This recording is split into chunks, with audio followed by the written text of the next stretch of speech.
Este es el quinto cimiento, el reino de Dios. Hoy vamos a hablar de un tema interesante, las cortes celestiales.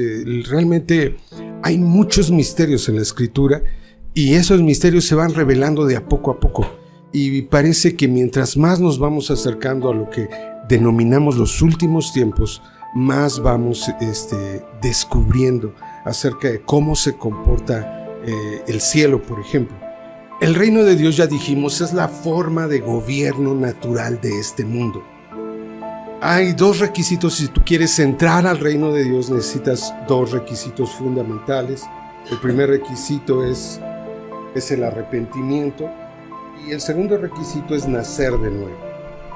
Hay más requisitos, pero esos vamos a dejarlos en pausa por este momento.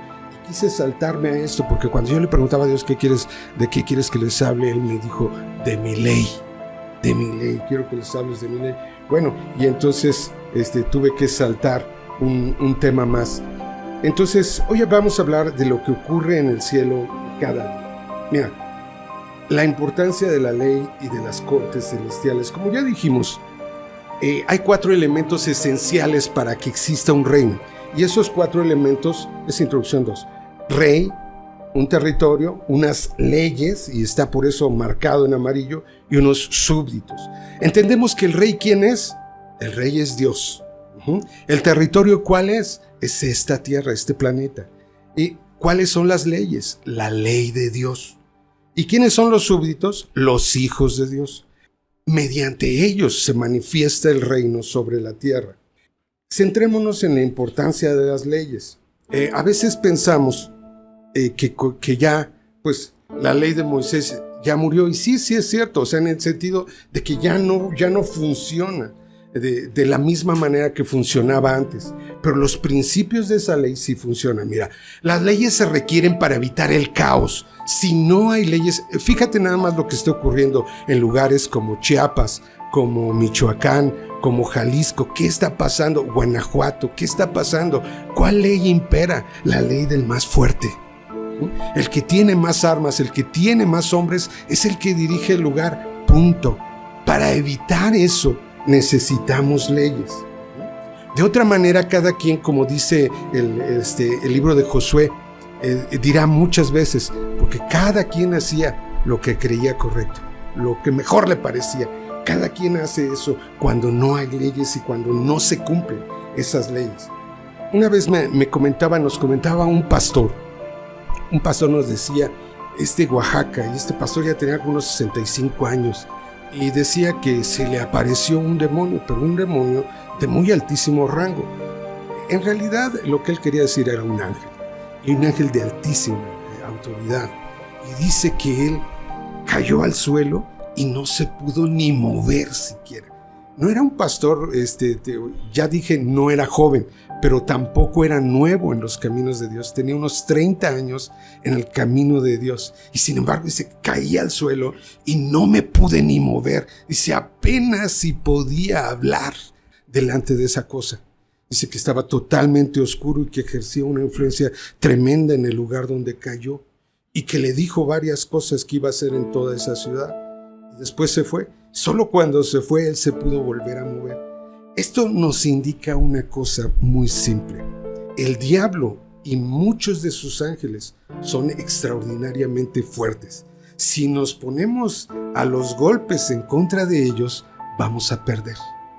Son extraordinariamente fuertes.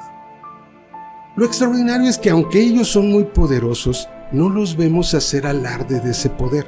¿Por qué no vienen y, órale, entremos unos trancazos frente a frente?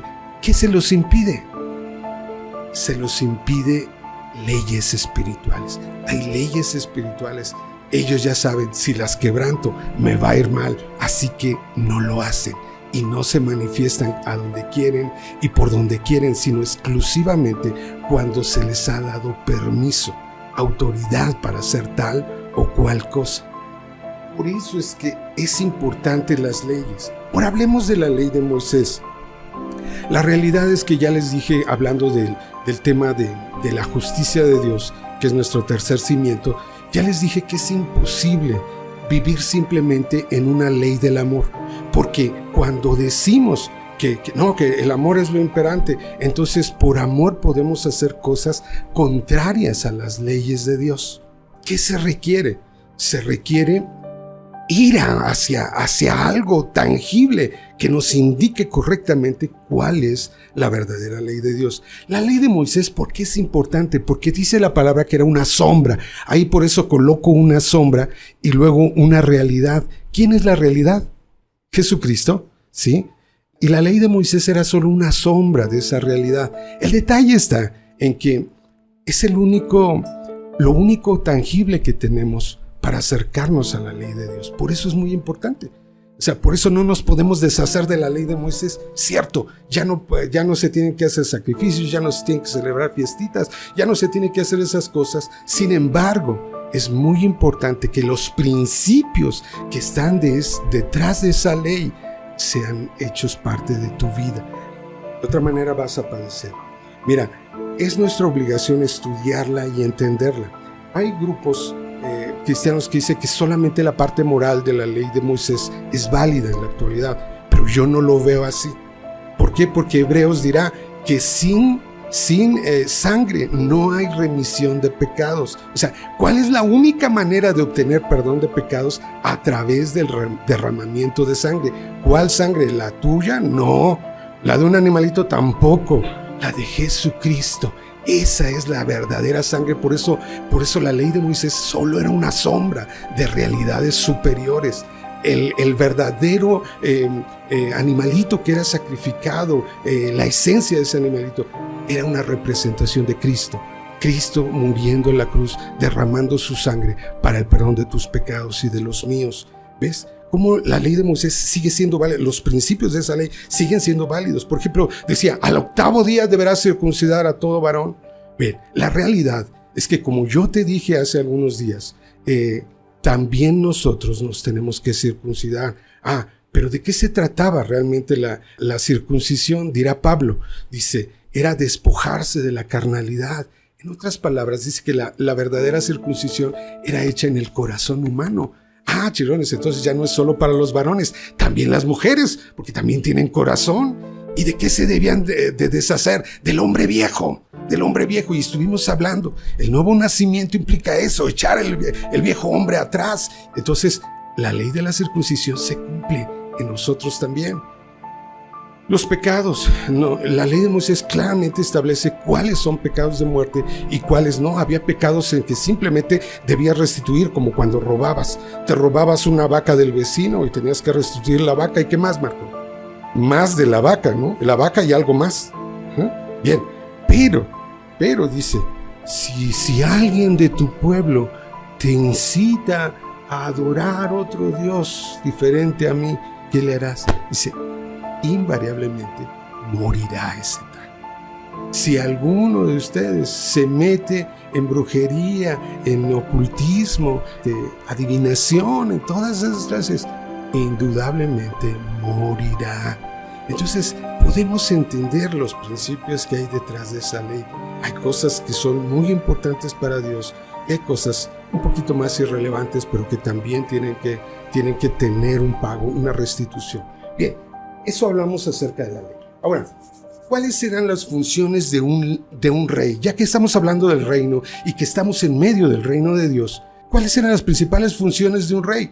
Número 1, gobernar, ¿no? Es lo que nosotros llamamos el poder ejecutivo, que ahorita lo tiene el presidente de la República. Luego, número 2, también su obligación era legislar. Es el poder legislativo, que hoy está separado. Y tercero, juzgar, el poder judicial. Entonces, el rey tiene la habilidad de establecer leyes, de modificarlas, de crear nuevas, de borrarlas, eliminarlas que no sirven. Y de juzgar, es decir, atender los conflictos que hay entre sus súbditos. Esa es la importancia de un rey. ¿Hay evidencia bíblica de esto? Por supuesto. Moisés, que era el principal líder, aunque no era rey, el principal líder del pueblo de Israel, se sienta a juzgar al pueblo. Esto está en Éxodo 18:13. Y aconteció que al día siguiente se sentó Moisés a juzgar al pueblo, y el pueblo estuvo delante de Moisés desde la mañana hasta la tarde. Fíjate, ese día está por ahí su suegro, Jetro. y le dice: oye, Moisés, ¿qué es esto que haces? Dice: es que el pueblo viene a mí con todos sus asuntos, los problemas que traen, y yo resuelvo entre ellos. Esta es la respuesta de Moisés. Y respondió Moisés a su suegro: porque el pueblo viene a mí para consultar a Dios. Cuando tienen asuntos, vienen a mí, y yo juzgo entre el uno y el otro, y declaro las ordenanzas de Dios y sus leyes. Este mismo pasaje, pero en la Nueva Versión Internacional, dice: cuando tienen algún problema, me lo traen a mí para que yo dicte sentencia entre las dos partes. Además, les doy a conocer las leyes y las enseñanzas de Dios. ¿Qué está haciendo Moisés? Está juzgando al pueblo, está ejerciendo la autoridad de juez sobre el pueblo de Israel. También hay evidencia con el rey Salomón. Primera de Reyes 3:16, y luego nos vamos a saltar a los versículos 24 al 28. En aquel tiempo vinieron al rey 2 mujeres rameras y se presentaron delante de él. ¿Cuál era el tema que trajeron? Una dio a luz un niño, 3 días después la otra también dio a luz un niño. En la noche la segunda que dio a luz mató a su bebé porque lo aplastó, pero se dio cuenta en la madrugada e intercambia a los niños. Y entonces dice: el tuyo fue el que se murió, el mío está perfectamente vivo. Pero al venir la luz, la mujer dijo: no, este no es mi hijo tiene un lunarcito aquí, mi hijo tiene algo acá, ¿no? Etcétera. Reconoció perfectamente a su hijo y va el asunto delante del rey. O sea, empieza un juicio. Y aquí es ya lo que, el resultado de este juicio, las dos dicen: no, que es mi hijo, no, que es mi hijo. Bueno, dice luego ahí: y dijo el rey, es el verso 24, y dijo el rey: traedme una espada. Y trajeron al rey una espada. Enseguida el rey dijo: partid por medio al niño vivo, y dad la mitad a la una y la otra mitad a la otra. Entonces la mujer de quien era el hijo vivo habló al rey, porque sus entrañas se le conmovieron por su hijo, y dijo: señor mío, dad a esta el niño vivo, y no lo matéis. Mas la otra dijo: ni a mí ni a ti, partidlo. Entonces el rey respondió y dijo: dad a aquella el hijo vivo, y no lo matéis. Ella es su madre. Y todo Israel oyó aquel juicio que había dado el rey, y temieron al rey, porque vieron que había en él sabiduría de Dios. ¿Para qué? Para juzgar. La Nueva Versión Internacional traduce ligeramente diferente este último versículo. Dice: cuando todos los israelitas se enteraron de la sentencia que el rey había pronunciado, sintieron un gran respeto por él, porque vieron que tenía sabiduría de Dios para administrar justicia. Entonces, esta es una de las características del rey, la habilidad de juzgar. Entonces, para poder juzgar, tú tenías que conocer las leyes. No hay otra manera de juzgar, ¿no? ¿De qué otra manera lo hacemos? Decía la ley, la misma ley de Moisés en Deuteronomio 18:19.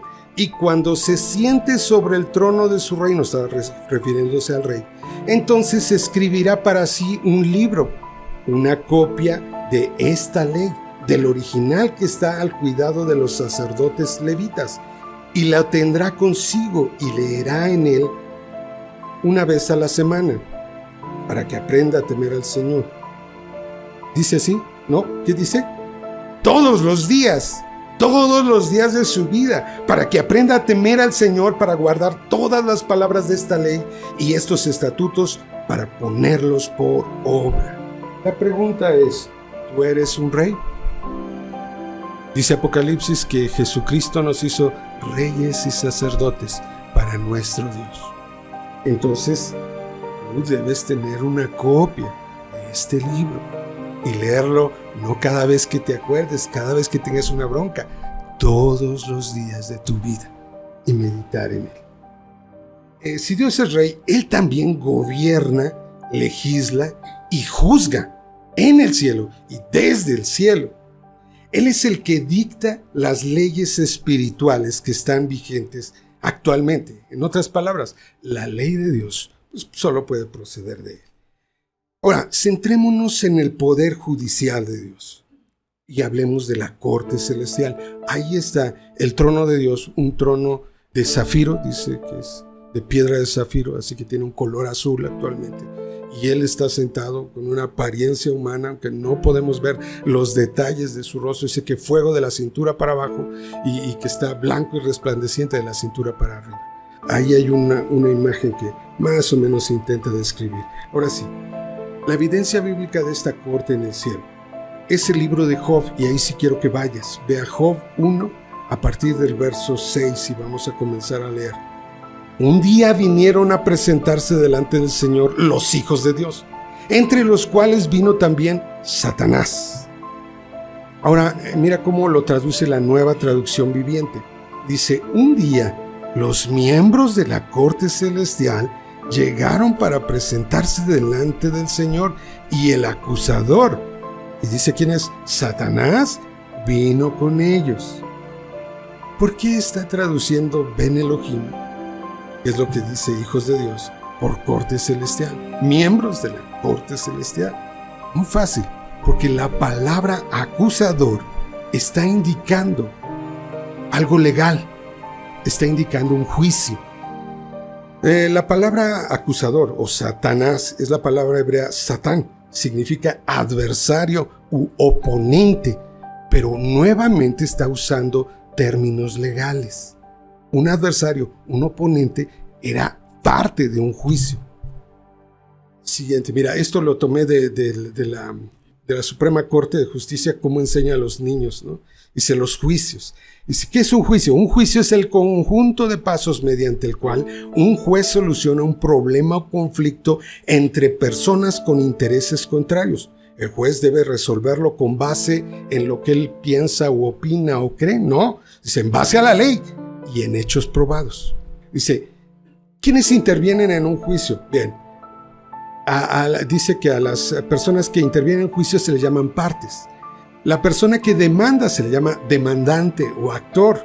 La persona que es demandada se llama demandado. El acusador es este demandante, el oponente. También dice que en caso de materia penal no existe un demandante y un demandado.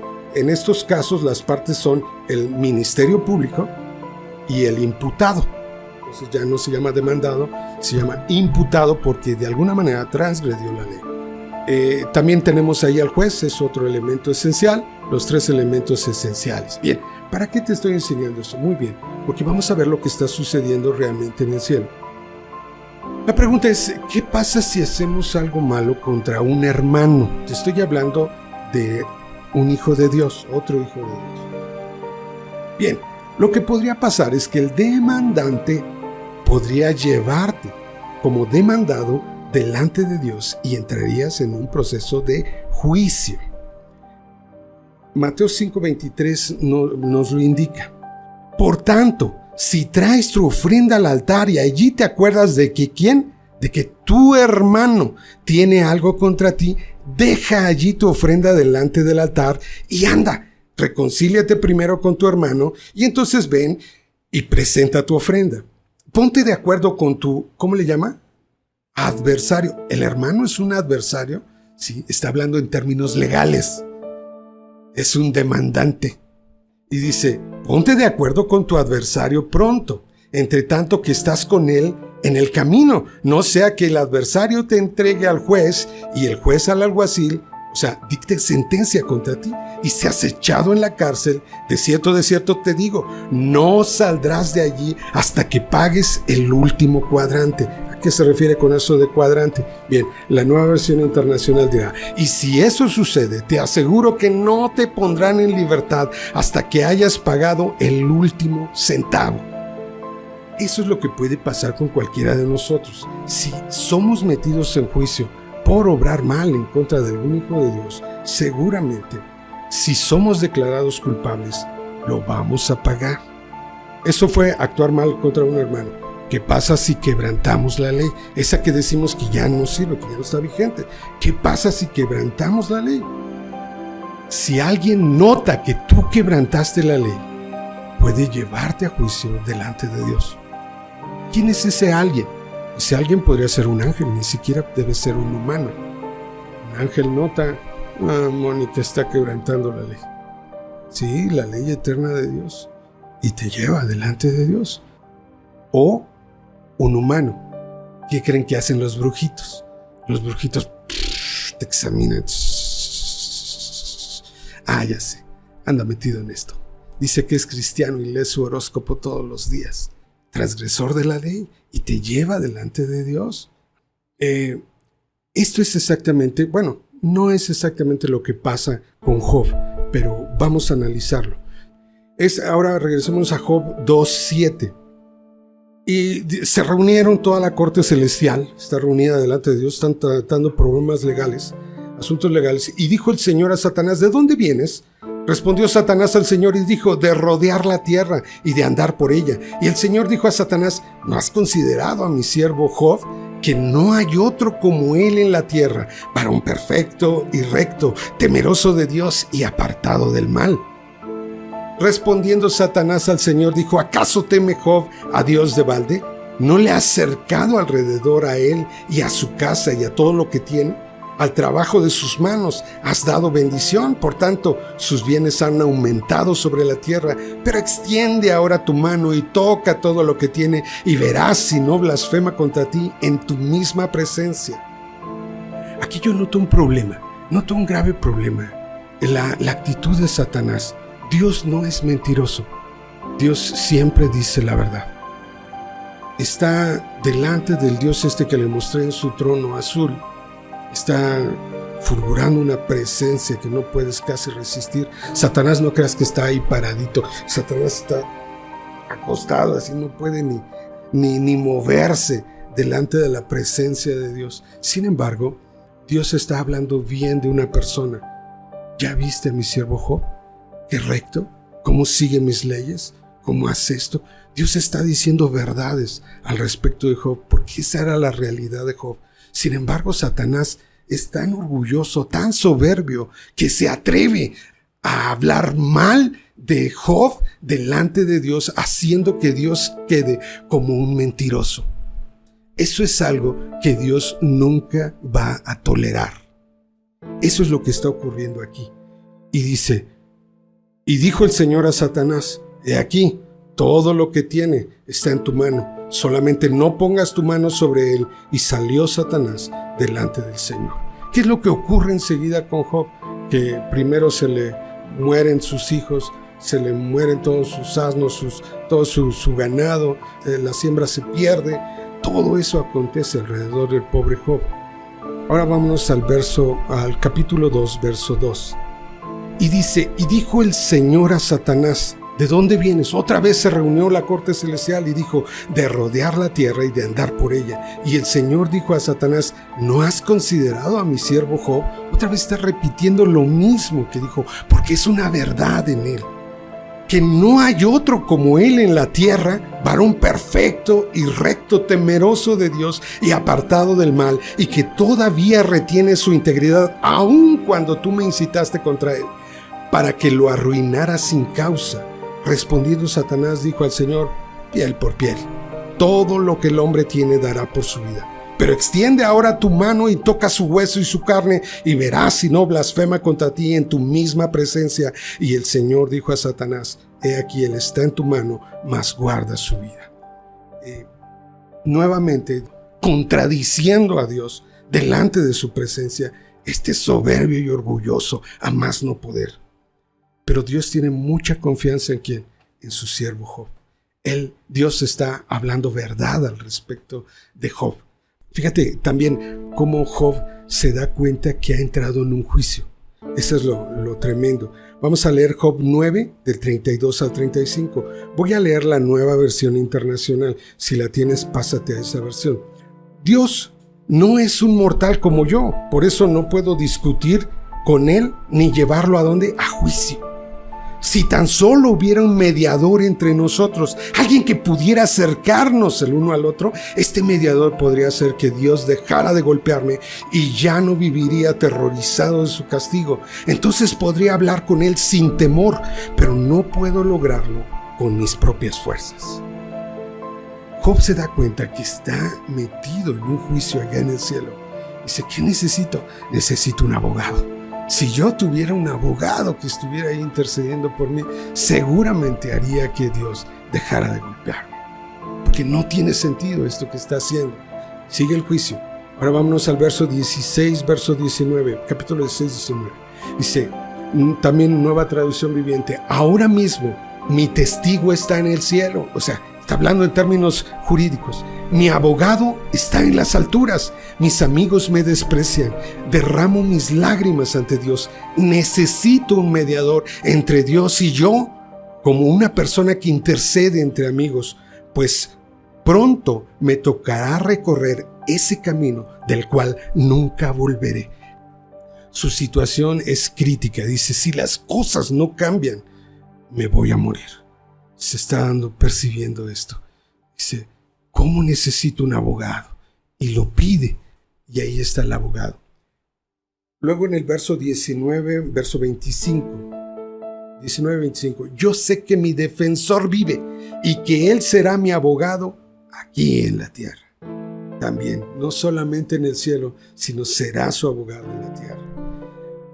Hay cargos en contra de Job. Sí hay cargos. Job también lo exige saber cuáles son los cargos. Vámonos a Job 31-35, Nueva Traducción Viviente. Si tan solo alguien me escuchara, miren, voy a respaldar mi defensa con mi firma. Está hablando otra vez en términos legales. Que el Todopoderoso me responda, que escriba los cargos que tiene contra mí. ¿Cuáles son los cargos? Satanás había hablado mal de Job. Esos son los cargos. Solo te ama porque tú le has dado bendición tras bendición. Por eso es que te está ahí siempre adorando, siempre alabando. Nada más por eso lo hace. También el otro cargo es solo te ama porque no lo has tocado en su propia persona. Solo has tocado a los de su alrededor, pero no lo has tocado a sí mismo. Esos son los cargos que hay en su contra. El mediador. Job 33, 23 al 24. Pero si aparece un ángel del cielo, un mensajero especial para interceder por una persona y para declarar que es recta, él, ¿a quién se refiere? A Dios. Él tendrá compasión y dirá, sálvalo de la tumba porque he encontrado un rescate por su vida. Aquí cuando dice ángel del cielo, en realidad está hablando Malak. Está usando la palabra hebrea Malak, que significa mensajero o ángel. Bien, ¿qué nos está intentando decir Job? Sabemos que solo hay un mediador entre Dios y los hombres. ¿Quién es?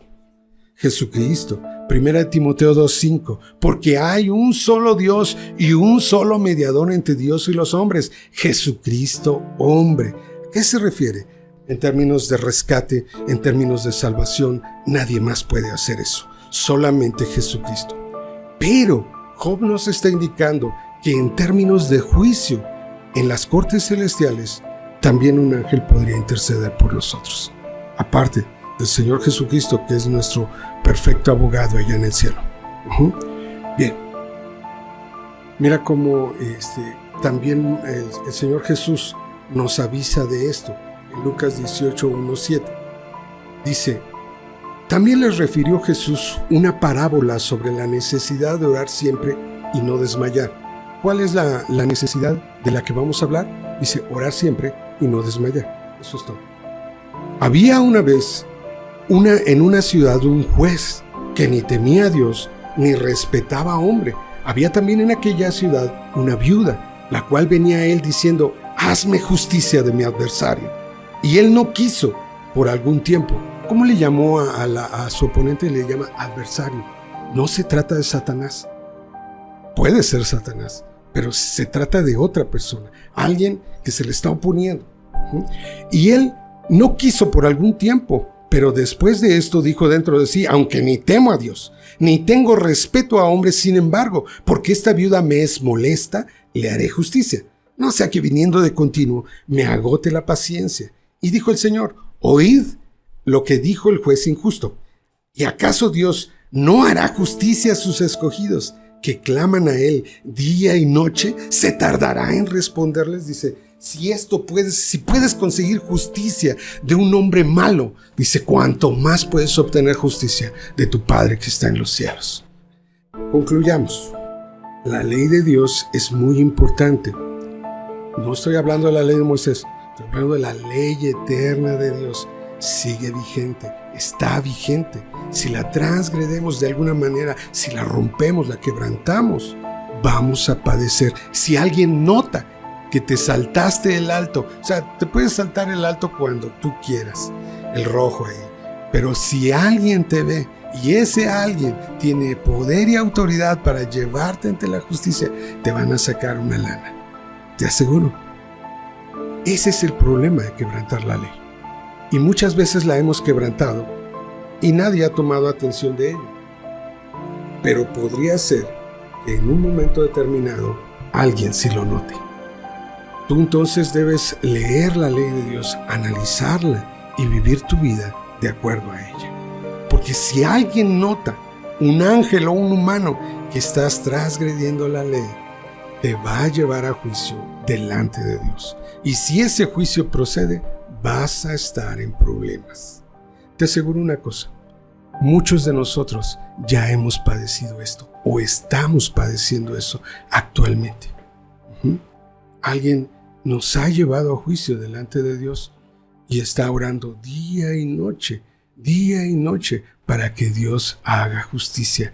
Y Dios indudablemente te verá y dirá y comparará la ley y te verá y dirá, es verdad, los hechos son claros y podrías meterte en problemas por esa situación. Justamente en el 2020, ¿verdad? 2020 empecé a padecer, por eso no podía dormir. Y pronto entendí que me habían hecho eso de lo que llaman un entierro. Pues estaba ahí un muñequito de mí enterrado junto seguramente a un cadáver, porque abren una tumba y lo echan ahí junto al cadáver y así te entierran. Entendí que era eso, pero eso, pues la guerra espiritual siempre me había enseñado a cómo romper eso, así que un día lo rompí y ya pude dormir más o menos bien. Pero después, a los pocos días, otra vez comencé y dije, aquí algo está mal. Seguí orando. No, ya no podía romper eso. Así que le pedí a Patty y a mi familia y me ayudaron a orar y no podíamos con eso. Así que Patty luego involucró a otros más y empezó a llamar a otras iglesias y a pedirles que estuvieran orando por mí. Bien, parecía que si se unían 100 a favor de mí, del otro lado se unían 1000. Y si se unían 1000 conmigo, 10,000 del otro lado se unían. Así que nada pudimos hacer durante algunos días, ¿verdad? Fueron varios días. De tan poco que dormía, mi corazoncito ya empezaba a tener taquicardia. Y yo llegó un momento en el que sabía, igual que Job, dije, esto es irreversible. Ya no voy a poder dar marcha atrás. Por más gente que involucramos, no podía yo terminar con esa tremenda opresión que sentía. Y era eso que no puedes ni respirar, no podía sentarse alguien junto a mí porque yo sentía que me ahogaba. Así que me separaba de todos, comía hasta aparte, porque sentía que me ahogaba. La puerta no la toleraba cerrada, tenía que estar abierta. Así que Dios me hizo entender, dice, no importa cuántos involucres, esto no va a cambiar, debes involucrarme a mí. Y efectivamente, oré al Dios del cielo, levanté mis 2 manos y le dije, Señor, esto es irreversible. Si tú no mueves tu mano a favor de tu servidor, no hay alternativa. El único fin de todo esto es que voy a morir. Y entonces noté cómo el cielo se abría, que eran enviados muchos ángeles, no solo hacia mí, sino en el cielo se empezaron a mover hacia todos lados, pero infinidad, miles y miles, puede ser hasta que millones de ángeles se empezaron a mover. Ese día fue el primer día en quién sabe cuántos días que pude dormir más o menos bien. Y de ahí en adelante todo se fue recuperando hasta la normalidad. No entendí que había entrado en un juicio. En realidad no era una hechicería común y corriente. Me habían llevado esto al siguiente nivel. Me habían metido en un juicio en el cielo y había muchos que hablaban mal de mí y que decían, mira, júzgalo por eso, júzgalo por aquí, júzgalo. Y Dios estaba viendo, a ver, qué pruebas hay en contra de este varón, que todo el juicio se estaba llevando a cabo, pero mientras mi situación se agravaba y se agravaba y se agravaba, como la de Job. el libro de Job parece que no nos indica qué pasó con Job, o sea, cómo quedó el asunto del cielo, pero en realidad lo que Dios había dicho de Job era totalmente cierto. Era un varón justo, era un varón recto, era un varón dedicado a él, y no lo hacía por lo que le había dado, no lo hacía porque lo mantenía libre de todo mal. No, lo hacía porque su corazón realmente estaba rendido a él, a Dios, al Padre. Entonces, esta es la realidad que nos ha tocado vivir. Esta es la realidad. Algunos de ustedes están metidos en juicio.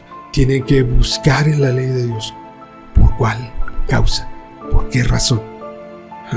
Y algunos de ustedes lo llevarán a juicio, porque cuando Dios te quiere bendecir más, pondrá a prueba tu mente y tu corazón, igual que puso a prueba la mente y el corazón de Job. Pero después de eso, lo bendijo al doble. Dice, el doble de hijos, el doble de todos los animalitos que tenía, el doble en recursos, en dinero. Así que, si Dios te va a bendecir, indudablemente entrarás a este juicio. Debes estar seguro. Debes entender que debes pedir la mediación de Jesucristo, nuestro mediador. Más importante es Jesucristo. Señor Jesús, te pido que en este momento todos mis pecados, todas mis transgresiones sean borrados. Los cargos que tienen allá arriba sean eliminados por tu sangre, porque tú ya pagaste por ellos. Yo me adhiero a ese sacrificio tuyo. Muero delante de ti. Líbrame de estos que me maldicen, que me atacan.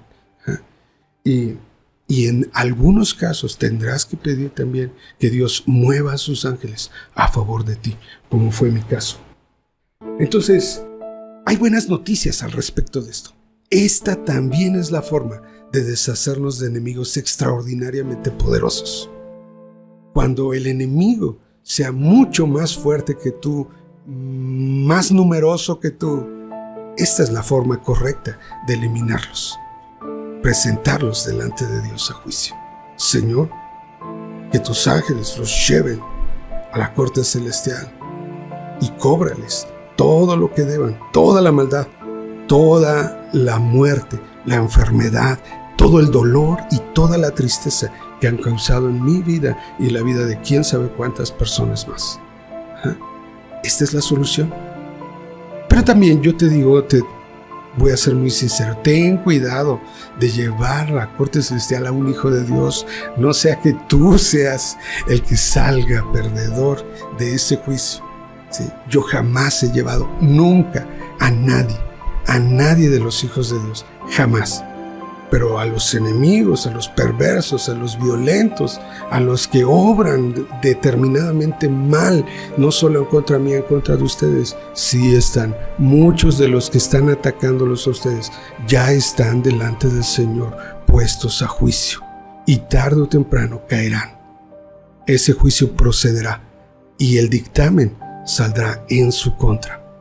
Bien, oremos.